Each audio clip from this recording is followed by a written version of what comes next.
क्या है पंचायत सीरीज और स्वदेश मूवी का कनेक्शन? क्या चंदन रॉय ने इस सीरीज के अंदर विकास के रोल के लिए ऑडिशन नहीं दिया था? और वो पहले इस सीरीज के अंदर कौन से छोटे से रोल के अंदर हमें दिखने वाले थे? क्या है फुलेरा के लोकल फैशन का राज? और इस सीरीज के लिए गर्मियों में स्वेटर पहन के शूटिंग क्यों की जाती थी? साथ ही साथ बिहाइंड द सीन इसके गांव और लोकेशन को कहां पे शूट किया जाता है? और फाइनली इसके और कितने सीजन फ्यूचर में आ सकते हैं? बीच में मेरी तबीयत इतनी ज्यादा खराब हुई कि मैं ऑलमोस्ट 15 डेज से ऊपर यूट्यूब पर एक्टिव ही नहीं हो पाया। बट इस बीच जो मेरे लिए अच्छा हुआ वो था पंचायत सीरीज का मिलना, जो बेसिकली मेरे लिए एक हिडन जेम साबित हुई। और इसके बारे में जानने और आपको बताने से मैं खुद को रोक नहीं पाया। तो चलिए आज की इस वीडियो में हम जान लेते हैं 15 अमेजिंग माइंड ब्लोइंग और awesome the panchayat series facts, वो भी भारी भरकम स्पॉयलर्स के साथ। हे गाइस, मेरा नाम है पंकज सागर और आपको स्वागत है गेमों को हिंदी के एक और फ्रेश वीडियो में। Now without wasting any more time, let's get started.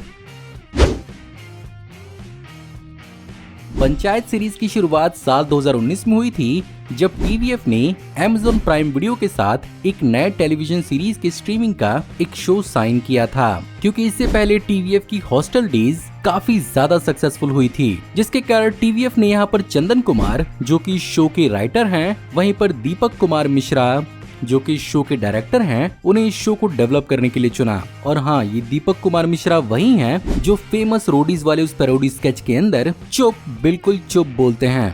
खैर, उन्होंने पंचायत सीरीज के अंदर भी कैमियो दिया है, जिसके बारे में हम आगे बात करेंगे। अब चलिए पंचायत सीरीज को जिसके नजरिए से दिखाया गया है, यानी सचिव जी के बारे में भी थोड़ा सा बात कर लेते हैं। वेल ऑफ कोर्स आप में से बहुत सारे लोग इनको जानते होंगे, लेकिन जो नहीं जानते मैं उन्हें बता दूं कि इनका नाम जितेंद्र कुमार है, जो शो में अभिषेक त्रिपाठी के नाम से भी जाने जाते हैं। अगर शॉर्ट में समझाया जाए तो इनके करियर की शुरुआत एज एन इंजीनियर ही हुई थी और इन्होंने कॉर्पोरेट में अपना कुछ वक्त भी बिताया था। बट इनके ट्रू पैशन एक्टिंग इन्हें बुलाती रही और ये उसके पास चले आए। बट ये चीज इनके लिए इतना आसान नहीं था और ये NSD यानी नेशनल स्कूल ऑफ ड्रामा के दूसरे राउंड में एक्चुअली रिजेक्ट किए जा चुके थे। इवेंचुअली इनकी मुलाकात टीवीएफ के एक एसोसिएट विश्वपति सरकार से हुई और यहीं से उन्होंने टीवीएफ को ज्वाइन कर लिया और इनके एक्टिंग की करियर की शुरुआत हुई, जहां पर ये सबसे पहले टीवीएफ की ही प्रोड्यूस कोटा फैक्ट्री के अंदर जीतू भैया के रूप में काफी ज्यादा पॉपुलर हुए। और इस शो की ही बेहतरीन परफॉर्मेंस की वजह से उन्हें शुभ मंगल ज्यादा सावधान के अंदर भी फाइनली बॉलीवुड का रोल मिला। लेकिन ये शो लोगों को इतना ज्यादा पसंद क्यों आया? वेल, रिलेटेबिलिटी तो one of the biggest factor था ही, बट साथ ही साथ आप में से बहुत सारे लोगों को ये बात नहीं मालूम होगी कि एक्चुअली यहाँ पर दीपक कुमार मिश्रा ने दूरदर्शन के कई सारे पुराने टेलीविजन शो से इंस्पिरेशन ली थी, जैसे कि पोटली बाबा की, Malgudi days, Swami and Tenali Rama. जहां पर इस सीरीज के राइटर चंदन कुमार ने मॉडर्न डे के हिसाब से इस शो को बनाने के लिए कई सारे गांवों को ट्रैवल किया और कई सारे रियल सिचुएशंस पर फोकस किया और अपनी इस आइडिया पर वो साल 2017 से ही काम करना चालू कर चुके थे। नीना गुप्ता, जिन्होंने इस सीरीज के अंदर विलेज प्रधान यानी मंजू देवी का रोल प्ले किया था, उन्होंने इस रोल के लिए हाँ इसलिए बोला था क्योंकि वो ऑलरेडी टीवीएफ के कुछ पुरानी प्रोजेक्ट्स के अच्छे रिस्पांस के बारे में जानती थी। साथ ही साथ उन्होंने रघुवीर यादव, जो एक्चुअली शो के अंदर उनके हस्बैंड प्रधान जी का भी रोल प्ले करते हैं, और जितेंद्र कुमार यानी अभिषेक त्रिपाठी / सचिव जी के साथ वो 2020 की मूवी शुभ मंगल ज्यादा सावधान के अंदर भी काम कर चुकी थी। और यही नेचुरल केमिस्ट्री उन्हें शो के अंदर अपने कैरेक्टर को प्ले करने में काफी ज्यादा हेल्पफुल साबित हुई। वैसे इस शो का नाम पंचायत काफी ज्यादा एक्यूरेट लगता होगा, लेकिन जैसा कि मैंने आपको बताया कि इस शो को पंचायत सचिव के पर्सपेक्टिव के हिसाब से दिखाया गया है। ये कहानी मेनली अभिषेक के इर्द गिर्द घूमती, जिसे एक लो पेड सैलरी जॉब एक गांव के अंदर मिल जाती है। और इस शो का नाम पहले SDO साहब होने वाला था, बट गांव के दूसरे एलिमेंट्स को इस शो के अंदर इंक्लूड करने की वजह से इस शो को कलेक्टिवली पंचायत बुलाना ही सही लगा। खैर, जब बात यहाँ पर SDO साहब की हो रही है तो यहाँ पर पंचायत सचिव यानी अभिषेक त्रिपाठी के कैरेक्टर को भी एक्चुअली इंस्पायर किया गया था शाहरुख खान के फिल्म स्वदेश के मेन कैरेक्टर मोहन भार्गव पर, जहाँ पर शो के one of the film makers Sameer Saxena ये बात मानते हैं कि स्वदेश मूवी ने उनके ऊपर एक बहुत बड़ा इम्पैक्ट छोड़ा था, जिसके कारण वो बेसिकली इस मूवी को एक ट्रिब्यूट इस कैरेक्टर के थ्रू देना चाहते थे। इसके अलावा अगर बात करें शो के one of the most favourite character Vikas के बारे में, तो विकास को यहाँ पर एक्चुअली चंदन रॉय से पहले कोई और ही प्ले करने वाला था। और यहाँ पर चंदन रॉय ने इसमें एक बहुत ही छोटे से कैरेक्टर जो बेसिकली सीजन 1 में दिखा वो लाइटमैन था, उसके लिए ऑडिशन दिया था और इस रोल के लिए भी उन्हें कंफर्मेशन एक्चुअली नहीं मिली थी। लेकिन यहाँ पर शो के अंदर प्रधान जी का रोल प्ले करने वाले रघुबीर यादव सर ने अपनी तरफ से चंदन रॉय को इस शो के अंदर लेने के लिए इंसिस्ट किया, क्योंकि वो पहले भी इनके साथ काम कर चुके थे। अल्टीमेटली इस शो के अंदर उनके ऑडिशंस को एक बार फिर से चेक किया गया और यहाँ पर वो शो के क्रिएटर्स को विकास के लिए काफी अच्छे लगे। फिर अल्टीमेटली लाइटमैन का क्या हुआ? इसे भी कोई और पहले प्ले करने वाला था, लेकिन ऑन द स्पॉट वो एक्टर इस कैरेक्टर को अच्छे से परफॉर्म नहीं कर पा रहा था, जिसके कारण डायरेक्टर दीपक कुमार मिश्रा ने ही इस कैरेक्टर को फाइनली प्ले किया और ये उनका एक कैमियो बन गया।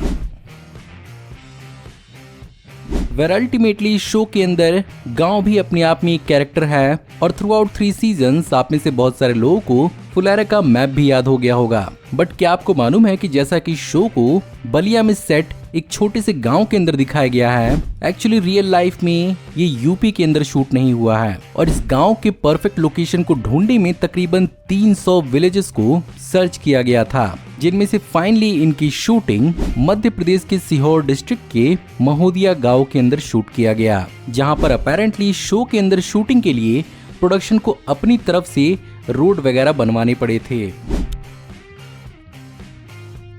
वहीं पर अगर बात की जाए सरकारी एरियाज और कैरेक्टर्स के रेसिडेंशियल एरियाज के बारे में, तो वो भी उस गांव के हिसाब से ही रियल लाइफ लोकेशंस ही हैं, जहां पर पंचायत ऑफिस की शूटिंग एक रियल लाइफ पंचायत ऑफिस के अंदर ही शूट की जाती है और इसके लिए बकायदा यहां पर गवर्नमेंट परमिशन लेनी पड़ी थी, जिसके अप्रूवल के आने में महीनों तक का वक्त लगा था। वहीं पर प्रधान जी का घर भी उस एरिया के एक्चुअल प्रधान का ही घर है, जिसे सीरीज के लिए इस्तेमाल किया गया है।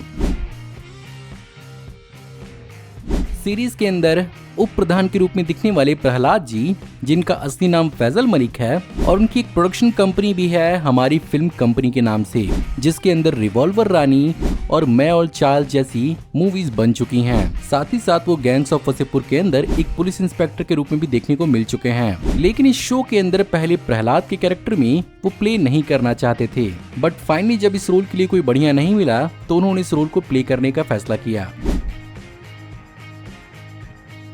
अब गांव वालों को गांव वालों की तरह दिखाने के लिए उनके ड्रेस और कॉस्ट्यूम्स भी एक बहुत बड़ा रोल प्ले करते हैं, जिसके कारण यहाँ पर किसी प्रकार के स्पेशल कॉस्ट्यूम को डिजाइन नहीं किया गया था, बल्कि उन्हीं कॉस्ट्यूम्स का इस्तेमाल किया गया था जो आसपास के लोकल लोग पहनते हैं। और इसके लिए यहाँ पर शो के प्रोडक्शन ने पास के ही छोटे से मार्केट से हर प्रकार के चीप दिखने वाले कपड़ों और नॉक ऑफ ब्रांड्स को इस शो के अंदर इस्तेमाल किया है, जो इस शो की ऑथेंटिसिटी को बरकरार रख पाए। लेकिन कई बार शो का प्रोडक्शन इतना भी आसान नहीं होता था और जिस प्रकार से इस शो के मौसम को दिखाया जाता है, रियल लाइफ में वो शो की फिल्मिंग के साथ अलाइन नहीं कर पाती, जिसके कारण शो के कुछ विंटर वाले सीन्स को गर्मियों के अंदर ही शूट किया गया था, वो भी 40 डिग्री सेल्सियस के अंदर। और इन सब के अंदर कास्ट और क्रू को सर्दियों के मोटे कपड़े पहनने पड़े थे। वैसे सीजन 1 के अंदर आप में से बहुत सारे लोगों को वो भूत वाला पेड़ तो याद ही होगा, जिसका डर निकालने के लिए ही प्रधान जी को उसके नीचे खटिया लगा के सोना पड़ता है। इस तरह का पेड़ ढूंढना बहुत मुश्किल था और सीजन 1 के दौरान शो के आधी शूटिंग खत्म होने के बाद भी ये पेड़ नहीं मिल पा रहा था। फाइनली उन्हें एक पेड़ मिला, जिसके कारण इस सीन को 2 रात के अंदर अंदर शूट किया गया। अब अगर बात करें इस सीरीज की क्रिटिकल रिसेप्शन की, तो इस सीरीज की फैन फॉलोइंग से आप इस बात का अंदाजा लगा सकते हैं कि ये शो लोगों के बीच में कितना पॉपुलर है। बट क्या आपको मालूम है कि इस शो की सीजन 1 को फिल्म फेयर OTT अवार्ड्स के अंदर 2020 में best comedy series, best actor Jitendra Kumar को, best supporting actor Raghubir Yadav को और best supporting actress Neena Gupta को दिया गया था। वहीं पर सीजन 2 को international film festival of India के अंदर इसे बेस्ट वेब सीरीज OTT का अवार्ड दिया गया।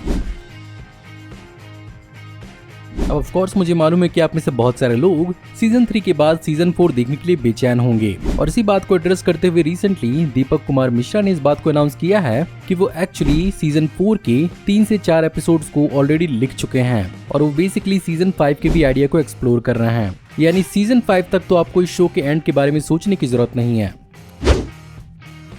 सो गाइज ये थी आज की video and again I am so sorry, तबीयत खराब होने की वजह से मुझे 15 दिन का गैप लेना पड़ा। बाय द वे, अगर आपको आज की वीडियो पसंद आई हो तो प्लीज वीडियो को लाइक जरूर करिएगा। मुझे कमेंट में जरूर बताइएगा कि आपको इस वीडियो में बताए हुए कौन कौन से फैक्ट जानकर बहुत ज्यादा हैरानी हुई। और अगर आप इस चैनल पर नए हैं तो प्लीज चैनल को सब्सक्राइब कर लीजिए, क्योंकि मैं ऐसी ऑसम वीडियोस चैनल पर लाते रहते हैं। उम्मीद करता हूँ अब कोई प्रॉब्लम नहीं होगी और अब वीडियोस लगातार आती रहेंगी। तो मैं जल्दी ही आपको एक नई वीडियो में देखने को मिलूंगा, तब तक के लिए आप हमारे इन वीडियोस को एंजॉय कर सकते हैं। Thank you for watching, see you in the next video, till then take care, good bye.